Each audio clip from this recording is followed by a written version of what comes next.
এখন আপনাদের সম্মুখে বক্তব্য রাখবেন বাংলাদেশ মুক্তিযোদ্ধা সন্তান সংসদের কেন্দ্রীয় কমান্ড কাউন্সিলের সম্মানিত মহাসচিব জনাব শফিকুল ইসলাম বাবু ভাই। শফিকুল ইসলাম বাবু ভাইকে মূল্যবান বক্তব্য রাখার জন্য অনুরোধ জানাচ্ছি। বিসমিল্লাহির রহমানির রহিম। আজকে আমরা এখানে সবাই উপনীত হয়েছি দুই তিনটা বিষয় নিয়ে। আন্তর্জাতিক কমান্ড কাউন্সিল বাদ দিয়ে আমরা নতুন কমিটি গঠন করব সে ব্যাপারে সিদ্ধান্তের জন্য।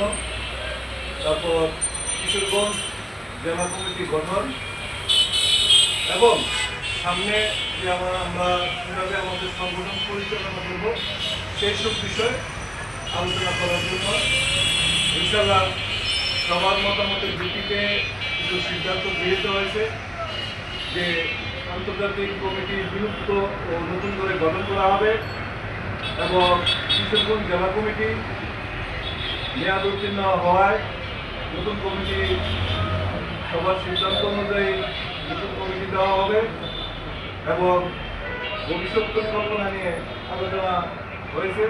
আমরা সামনে মুক্তিযোদ্ধা পরিবারের জন্য যে কোনো সিদ্ধান্ত নিতে পারি। আমরা একটা অরাজনৈতিক সংগঠন, আমাদের এই সংগঠন কোনো রাজনৈতিক সংগঠন না। আমরা দেশের স্বার্থে মুক্তিযোদ্ধা পরিবারের স্বার্থে দীর্ঘদিন যাবৎ কাজ করে আসছি। আজকে আমরা আবার নতুন করে এই কাজের সিদ্ধান্ত নিয়েছি, কারণ দেশ রক্ষার্থে মুক্তিযোদ্ধা পরিবারের বিকল্প নাই।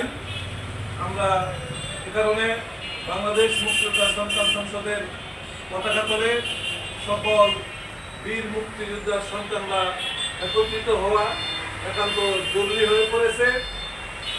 যাই হোক, আমাদের এই বার্তা সমগ্র বাংলাদেশে পৌঁছে যাবে এবং বীর পরিবার দেশের স্বার্থে, বীর পরিবারের স্বার্থে সবাই একত্রিত হবে এবং আমার পরে আমার চেয়ারম্যান মহোদয় মূল্যবান বক্তব্য দেবে। সেই বক্তব্য অনুযায়ী আমরা কাজ করব। সবাই ভালো থাকবেন। খোদা হাফেজ।